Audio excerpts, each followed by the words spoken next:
Et bienvenue à vous tous, bienvenue sur ma chaîne. On va vous faire rapidement une petite présentation du futur podcast Contre-Braquage. Je suis DLV, je suis en compagnie de Sinshark. Juste en premier temps, on va se présenter. Je vais me présenter. Je suis DLV, je suis issu depuis un moment de tout ce qui est sphère sim racing, passionné de sport auto, urbaniste le jour, sim racer la nuit pour la structure VRX. Et je vais laisser Sinshark rapidement se présenter. Salut à tous, bah Shark, effectivement, moi c'est quoi Oui, t'as carrément dit ton activité principale, toi. Donc ouais, moi c'est dans le transport en commun le jour, et puis c'est journaliste automobile la nuit, plus amateur de motosport et puis de mécanique en général. On s'est croisés aussi dans l'e-sport, hein. C'est là où on s'est connus les deux d'ailleurs. D'où cet amour commun et cette volonté de faire contre-braquage, on était à l'époque dans la même structure. On est resté combien de temps dans cette structure? Une petite année, il me semble. On est parti. Ouais, une petite année, Ouais, ouais, c'est ça, un petit peu à moins. peu près un an, ouais, à peu près. Et voilà, et donc de ça est né, on a découvert, hein, je pense, cet amour commun du motorsport, et on a germé, a germé l'envie de faire un podcast, en tout cas de faire un peu, refaire le monde autour du motorsport, et de se dire, bon bah tiens, quitte à avoir des discussions là-dessus, autant les enregistrer. Ça permettra déjà, de partager un peu nos délires, parce on va le dire tout de suite, on est je dirais pas troller, mais au moins gros déconneur. Il y a Oh. certains streams sur ta chaîne qu'on atteste, clairement. Et puis voilà, le but, voilà, ça va être de parler motorsport. Mais tiens, justement, sur les sujets, on va parler de quoi principalement? Bah, en vrai, on va parler un peu de tout. On va parler un peu de tout ce qui est important dans le motorsport. On sait très bien, alors que ce soit Sin ou moi, on a un amour très fort pour tout ce qui est Formule 1. Ça, c'est clair. On est très curieux aussi globalement, mais on va quand même faire un truc très simple, c'est qu'il y a des sujets qu'on va pas pouvoir esquiver, que ça soit ce qu'on a appelé le package Formule 1, donc c'est avec F1, F2, F3, on a tellement aujourd'hui de petits trucs par-ci par-là avec des pilotes plus ou moins bons à regarder et disponibles, on va pas s'en priver, on va se faire de l'IndyCar, mais on va pas forcément rester que sur la sphère vrai sport. On sait très bien qu'il y a des trucs aussi qui se passent sur le sim racing. On va penser notamment à tout ce qui va être World Tour. On sait qu'actuellement il y a une petite période de World Tour. Bon, c'est vrai que c'est un petit peu compliqué, on va dire, mais bon, il y a quand même des trucs. À F1 World Series. On va vous faire ça dans un petit format tout simple. On va se prendre une petite heure. Voilà, on va se poser tranquillement. Ouais. Vous pourrez mettre vos doigts de pied en éventail avec un petit café ou un petit verre. Et on va discuter ça de peinard. Voilà, on va faire ça de sorte à ce que ce soit à la fois sérieux, mais en même temps, on va y aller décontracte, on va essayer de donner un maximum d'infos. On a ces sujets-là Ouais. pour. On a pris surtout ce tronçon-là, on va dire. Après, il y a d'autres sujets qu'on va vous parler. On a des petits sujets aussi secondaires. Mais ça, on vous en parle juste après. On va y aller à la détente. On va vous faire nos a priori aussi, nos a priori, nos ressentis des choses. Et surtout, bah, on va y aller comme on a fait, hein. Pour vous dire, ça fait un an qu'on s'envoie des messages à peu près dès qu'il y a un événement sportif pour C'est se clair. faire des reviews des courses. Donc, je pense que là, on va juste faire à l'oral ce qu'on fait à l'écrit depuis un an, hein, tout simplement. Ouais, c'est clair. C'est vrai que comme tu dis, il y a vraiment des sujets un peu piliers, un peu fondamentaux. La F1 en fait quand même partie. Il y a quand même un gros bassin de personnes qui suivent la F1, d'autant plus avec le phénomène Netflix, Drive to Survive, qui, il faut quand même le dire, a quand même vachement rabattu de gens. J'en connais quand même un paquet qui aujourd'hui suivent la Formule Mm. 1 juste pour pouvoir comprendre Drive to Survive après. C'est-à-dire que l'intérêt pour la course, il est, ouais, il est là, mais il n'est pas non plus maximal. Mais il y a une volonté de rester au courant. Alors là, ça peut être aussi la bonne porte pour eux, et contre-braquage sera une bonne fenêtre pour ça aussi, c'est de se dire, ok, qu'est-ce qui s'est passé, aussi avoir des sensibilités un peu différentes, ou tout du moins des avis, des visions qui nous appartiendront. Alors avec DLV, parfois on est, je crois, d'accord, et il y a des fois on est, mais alors, pas du tout d'accord. C'est clair. Et je pense que les moments où on sera pas d'accord, ce sera peut-être les moments un peu plus sympas, parce que je pense on a nos visions. Alors, naturellement, le but, c'est pas de s'écharper, de s'engueuler en live, mais c'est plus ces discussions qu'on aime bien avoir à un moment donné. C'est-à-dire que quand quelqu'un est pas d'accord, essayer de faire valoir son avis, ses arguments, quitte à être parfois, on va quand même le dire, un peu de mauvaise foi, hein. C'est-à-dire que quand on voit que l'autre a un bon point, tu dis non, mais c'est pas grave, j'ai trouvé une faille. Ça, je suis même plus d'accord avec moi-même, et c'est pas grave.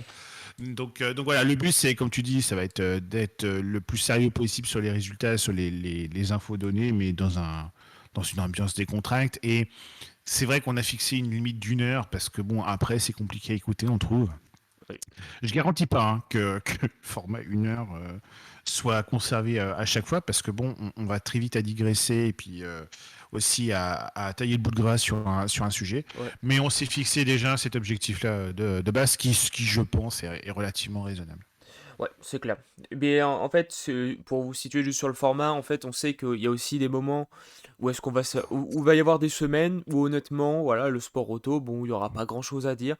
Puis il y a des moments et il y a des formules surtout où on sait que il y a une propension aussi à avoir constamment des faits de course.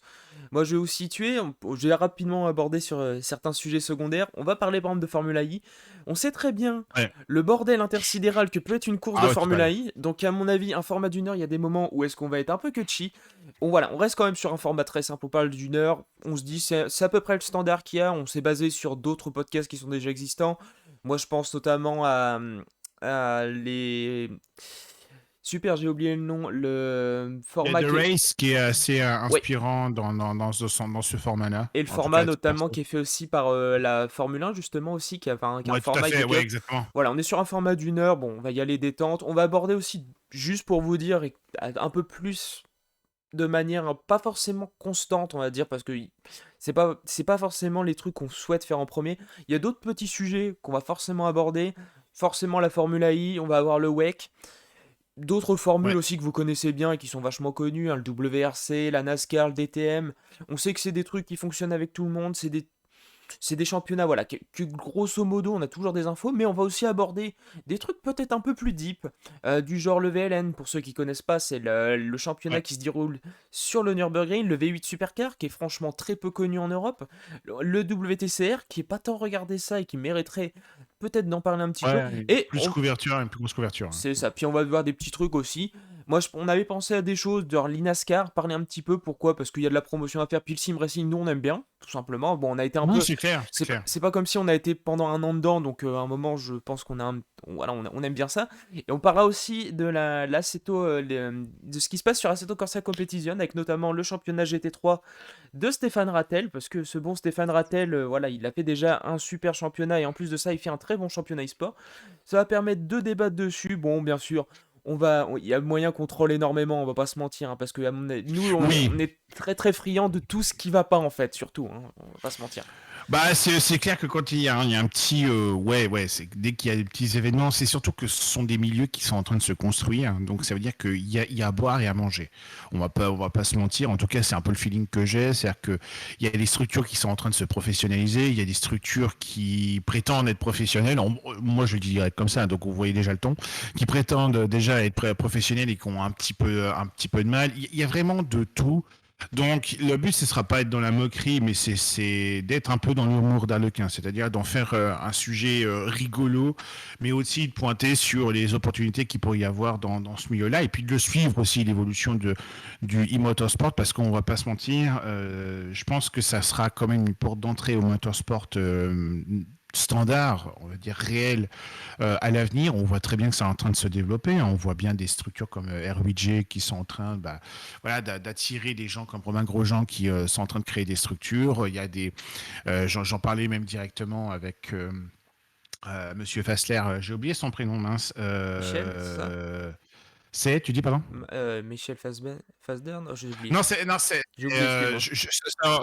Donc voilà, c'est Fassler qui était donc un pilote endurance qui a gagné quand même les 24 heures du Mans et le premier Suisse à avoir gagné 24 heures du Mans. Et j'en discutais avec lui et il disait qu'il était de plus en plus intéressé par le motorsport et que il lançait des partenariats avec des équipementiers qui voulaient créer des structures et tout ça. Donc on sent vraiment que ça devient un peu un sujet de demain, que ça se développe pour demain et que les grands canons, on voit Norris, hein, c'est le cas, on voit aussi un Alonso commence à s'y mettre aussi. Donc des pilotes commencent à mettre des billes dedans. Donc ça veut dire qu'il y a une opportunité, tout du moins il y a une carte à jouer. Et puis, bah, comme tu l'as dit, c'est aussi quelque chose qui nous intéresse, où c'est du motorsport, mais avec ses règles, avec aussi son style, avec ses opportunités, ses difficultés et aussi ses facilités, parce que bon, bah, ça reste pas du vrai pilotage pour de vrai, mais il y a des difficultés, des contraintes inhérentes au motorsport qu'il n'y a pas dans le vrai motorsport et qui sont intéressantes à analyser aussi. Enfin bref, je pense que ça reste quand même quelque chose d'assez sympa à couvrir. Puis c'est assez trendy, quoi, j'ai envie de dire. C'est un nouveau trend qui apparaît et puis ça peut vous intéresser. Et ce sera toujours bien de savoir d'ailleurs en retour, puisqu'on aura quand même des réseaux sociaux, de nous dire, bah tiens, ce sujet-là, il nous intéresse un peu plus que d'autres. Et de dire, ah bah tiens, vous voulez parler de la V8 Superstar, bah allez-y, faites-nous kiffer, on aime ça. C'est vrai que c'est un championnat dont on parle pas beaucoup ici, mais qui pourtant réserve son lot de spectacles et qui a des courses quand même vachement impressionnantes. Exactement. J'aurais pas dit mieux, donc c'est pour ça que je rajouterai un d'autre derrière. Comme d'habitude, hein, je laisse souvent Signe parler parce qu'il parle quand même très très bien, faut quand même le dire. Euh, Un gros bavard, mais les deux ensemble, c'est pire que tout, hein. C'est pour ça qu'on fait un podcast aussi, c'est parce que à un moment donné, vous allez voir, quand on va commencer à aborder des sujets, et surtout les sujets épineux, genre l'accrochage Verstappen-Hamilton, ça peut être, ça va faire des sujets assez intéressants. On peut être tout à fait d'accord, mais tailler la bavette pendant 1 heure dessus, hein. Ah oui, oui, ça c'est une habitude, hein. Je vais pas vous mentir qu'il y a plus d'une fois où est-ce qu'on a commencé une conversation à 21 h en mode on est en timing serré, à 2 h du mat on était encore en conversation, hein, donc Voilà, c'est ça exactement. Demain on bosse, mais c'est pas grave. Bon, pour vous finir en tout cas sur ça, on a aussi prévu, parce qu'il faut pas non plus que des séries qui couvrent les événements, si je peux dire, du Mm, mm, moment. mm. On a aussi prévu des petits événements par-ci par-là, des petits épisodes, ce qu'on a appelé un peu spéciaux. Alors, on est resté sur des thématiques, hein, qu'on connaît bien, on va pas se mentir. On est resté sur les idées de l'e-sport. Pourquoi? Parce que on a l'impression, ben, moi du moins j'ai l'impression, qu'on a quand même aujourd'hui un manque de visibilité et surtout de compréhension de l'e-sport, notamment pour les gens qui ne sont pas du milieu. Donc en fait, présenter certains jeux clés, par exemple, je vais prendre, on a pris une petite liste comme ça, mais on va prendre les GT, Mm. les Assetto Corsa iRacing, qui sont des jeux qui sont aujourd'hui, qui catalysent énormément de personnes, et surtout, qui d'un point de vue externe, en fait, n'a pas encore la réputation qu'il mérite. On fera des petits trucs comme ça, on va aborder aussi d'autres choses toutes simples, là c'est plus, là ce sera plus un peu plus un côté historique, on va aborder aussi l'histoire des circuits. Pourquoi? Parce qu'il y a certains circuits qui ont quand même une histoire longue comme un bras, et c'est surtout qu'il y a certaines choses où honnêtement le public, je vais par exemple m'adresser plus au public Netflix, ne savent pas forcément sur les circuits. Il y aurait beaucoup de choses, des histoires, Mm. des anecdotes qu'on peut croiser. Et aujourd'hui, les réseaux sociaux, pour ça, c'est formidable parce qu'on peut apprendre beaucoup de choses sur un circuit juste en demandant à certaines personnes. Et enfin, là, on va avoir un sujet qui est un peu plus. Voilà, là, ce sera vraiment le sujet taillage de bavette. Vous mettez vraiment les doigts de pied en éventail. On va aborder certaines choses. Par exemple, on pourra parler des Formule 1, des modèles qui vont se faire. Qu'est-ce que ça peut apporter? Comment ça va? Est-ce que c'est joli? Est-ce que c'est pas beau? Parler de la Formule I, on sait qu'il y a la génération 3 là qui est en train d'arriver et qui va être un réel step-up comparé à ce qu'on a eu jusqu'à aujourd'hui. Voilà, c'est des sujets comme ça. Et enfin, on va également faire un petit état des lieux, parce que bon, bah ça voilà, vu qu'on traîne dedans, donc c'est un petit peu l'état des lieux de ce qu'on a appelé le e-motorsport. Ça va permettre, voilà, de voir ce qu'il y a, comment ça peut avancer, comment les choses avancent. Pour vous dire, la dernière thématique, c'est à peu près un sujet que nous, par nos expériences qu'on a eues, on a abordé des milliers de fois, parce qu'on a vu, parce qu'on a entendu et parce qu'on était, pour le coup, dans une position assez privilégiée aussi pour constater Ouais. l'état de la scène. Voilà, c'est un truc qui va nous tenir à cœur. Alors ça, ce sera peut-être un petit peu moins taillage de bavette. C'est vrai que ce sera peut-être un petit peu plus sérieux, mais voilà, c'est des sujets que pour nous, c'est important d'aborder. Et quoique, Bah, bon, taillage de bavette, si, quand même, parce que, mis de rien que rien sur les jeux en tant que tel, rien que sur les Gran Turismo, hein, c'est vrai que quand on parle de GT, c'est Gran Turismo, ça reste quand même un jeu qui est vachement majeur sur la scène e-sport et qui a connu une évolution qui est complètement folle, qui est tenue par un développeur Polyphony Digital qui est connu pour prendre son temps. Alors, ça devient un running gag avec DLV. C'est bah, GT7, il va sortir en 2027, hein. C'est un peu de Last Guardian de l'e-sport, e-motorsport. On le dit avec ça, avec bienveillance, parce que c'est vrai que c'est un jeu qu'on voudrait voir arriver très rapidement, mais on sait très bien qu'avant 2000, allez quoi, 23, ça paraît vachement compliqué. Mais il y a énormément de choses à dire, même des e-racing, même les jeux entre eux. C'est-à-dire qu'il y a la différence entre un Gran Turismo, un Assetto Corsa, un iRacing, les forces et les faiblesses. Qu'est-ce qu'il y a de. Quel serait le jeu même carrément parfait? C'est-à-dire que qu'est-ce qu'il y a dans GT qu'on ne retrouve pas ailleurs et qui est vraiment fantastique? Ou qu'est-ce qui fait que iRacing, par exemple, est un jeu qui est quand même plutôt élitiste, qui conserve un petit peu cette ambition de rester élitiste et d'aller chercher les meilleurs pilotes et d'être très demandeur, bien que visuellement, c'est pas le truc qui claque le plus la rétine, on va se le dire. C'est clair. Donc c'est vachement intéressant. Et puis même sur l'histoire des circuits, alors dit comme ça peut dire oh là là, l'histoire des circuits, ça va être chiant à mourir. Il y a quand même beaucoup de choses à dire. Déjà, des philosophies aussi derrière des circuits. Il y a aussi des architectes de, de, de circuits. J'en pense à un en particulier qui est, comment tu l'appelles, le fabricant de parking ou un truc dans le genre, Ah ouais, oui, l'architecte de parking. ah oui, il fait ça bien, faut dire. Donc voilà, il y a quand même pas mal de choses. Et puis, on a aussi nos préférences. Et puis après, il y a aussi l'appréciation des circuits en tant que tels. C'est-à-dire que tel qu'on peut les connaître dans les jeux vidéo, ou même comme tel qu'on peut le connaître en vrai. Alors, on n'a pas forcément tous eu la chance de conduire sur certains circuits, mais j'en prends un, c'est mon préféré, c'est le Nürburgring.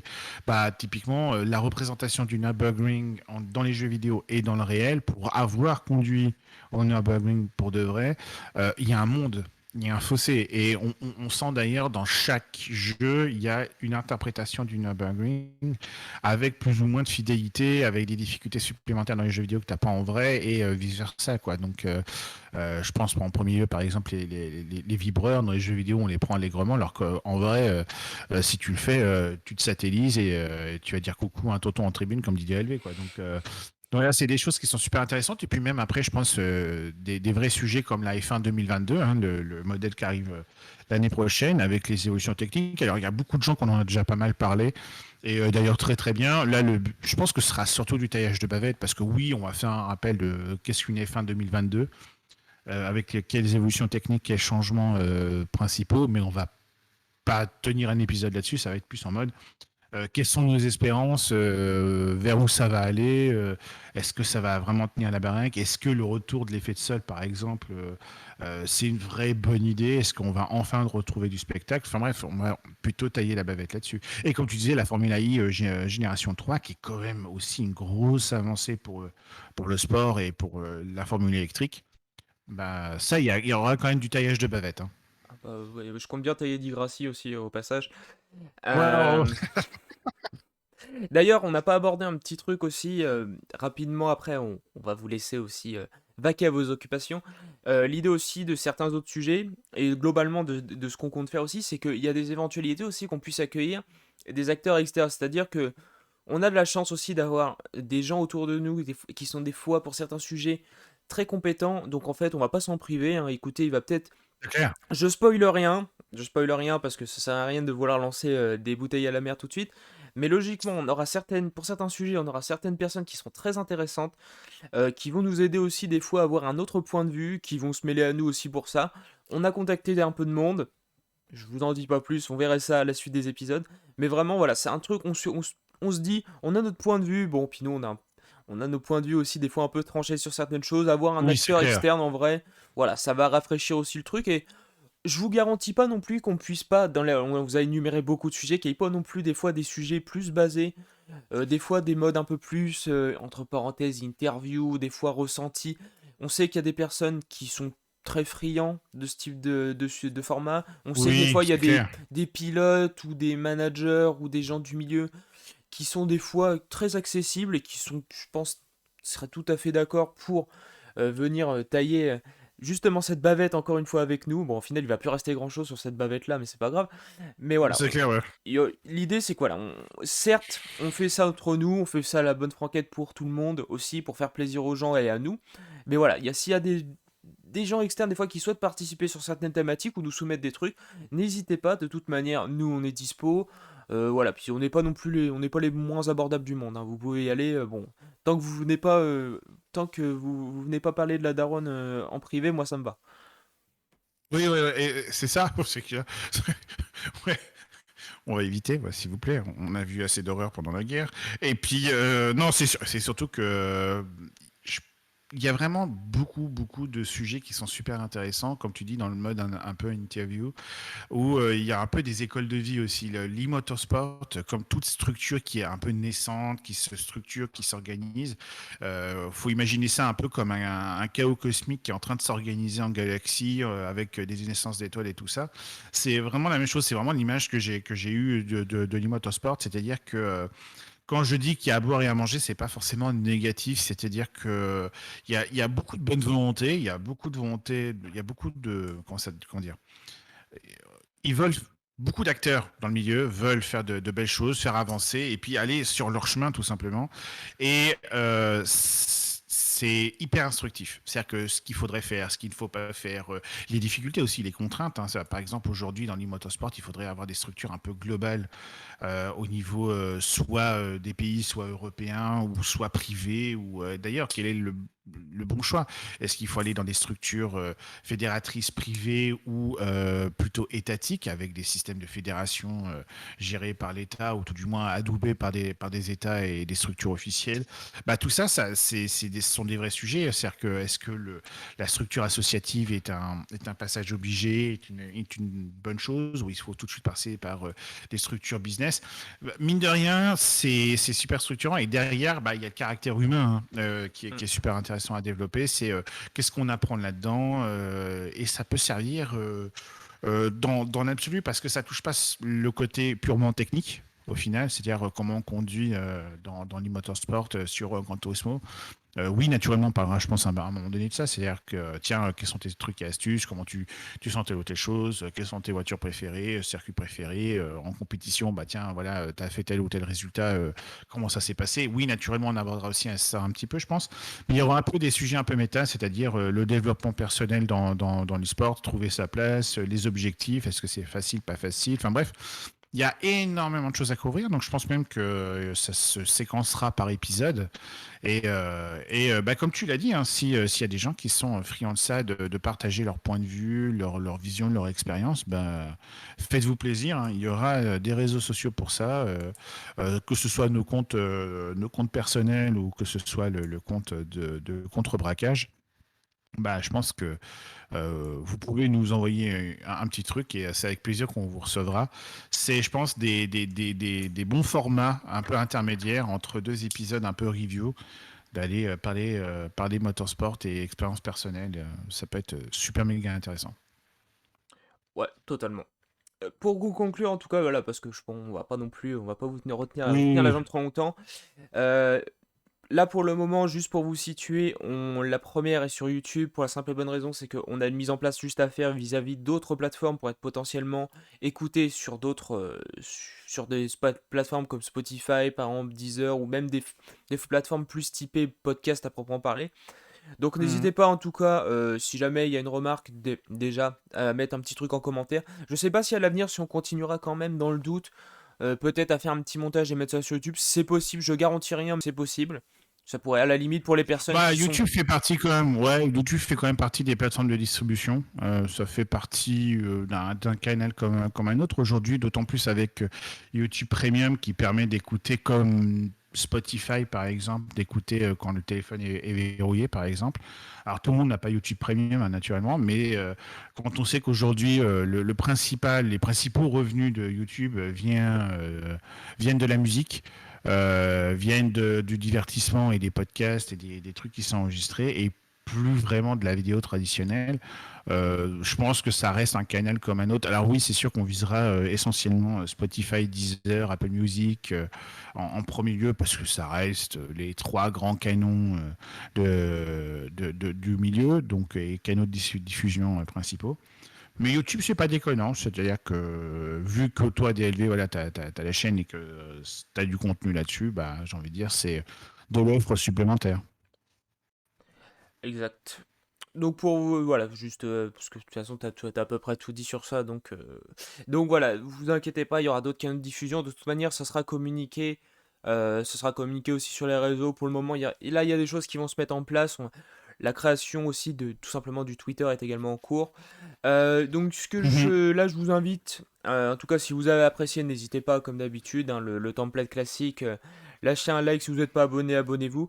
N'hésitez pas, pour avoir plus de nouvelles, vous abonner, ce sera dans la description pour le coup, Ouais. aux trois plateformes, enfin pour le moment les trois réseaux disponibles, donc ce sera à la fois le commun de moi Sincha de contre-braquage, et nos deux Twitter, et puis après, bah, écoutez, la première, je pense qu'on peut, si je dis pas de bêtises, on l'a prévu.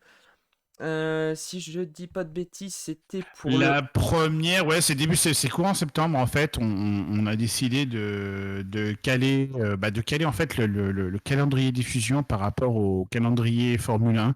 Donc, comme on disait, le package Formule 1, c'est-à-dire Formule 1, Formule 2, Formule 3, etc. Ce qui va nous permettre en fait de séquencer un petit peu notre calendrier de diffusion. Et dans le podcast numéro un, donc, qui sera sur le triple header Belgique, Nouvelle-Zélande, pas Nouvelle-Zélande, oula, Netherlands, je pensais, c'est la Hollande, et Italie, ce sera le 13 septembre pour l'enregistrement. Donc les jours d'après, on compte le 15-16 septembre, il y aura le premier épisode en tant que tel qui portera sur ce triple header et sur l'actualité motorsport entre deux. On parlera naturellement, je pense qu'on fera un petit retour vite fait du Mans, hein, qui est en train de se courir actuellement, puisqu'on est le 22 août actuellement et il est 11h24 si vous voulez savoir. Et on suivait, juste avant la diffusion du podcast, on suivait justement les déroulements. On voit que la numéro 8 actuellement comment ça s'appelle, elle est en train de souffrir. Est-ce elle a calé entre deux? On ne sait pas, on verra.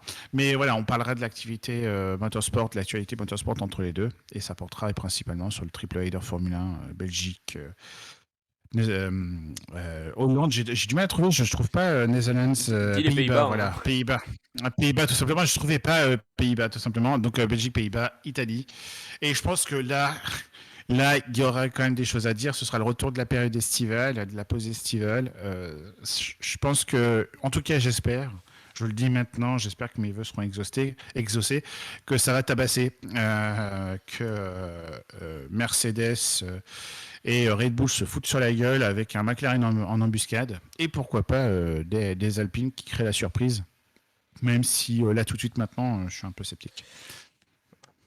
Tiens, je vais pas te mentir que oui, là je suis un petit peu plus sceptique sur le dernier choix, Oh, mais après c'est bien, enfin faut rêver dans la vie, c'est bien, c'est ouais, c'est très ça. Non, important. mais Alonso est plein de ressources, hein. On sait jamais. Déjà qu'il devient plus sage et il devient team player, ce qui n'était pas forcément le cas avant, hein, on va se le dire. Et là, c'est bon, on a tous les fans d'Alonso qui sont contre nous. Ah, mais c'est la crise de Euh, la quarantaine, ça. Non, mais ouais, c'est ça, mais il s'est remis en cause. Là, c'est bon. Il a déconstruit. Il va de l'avant.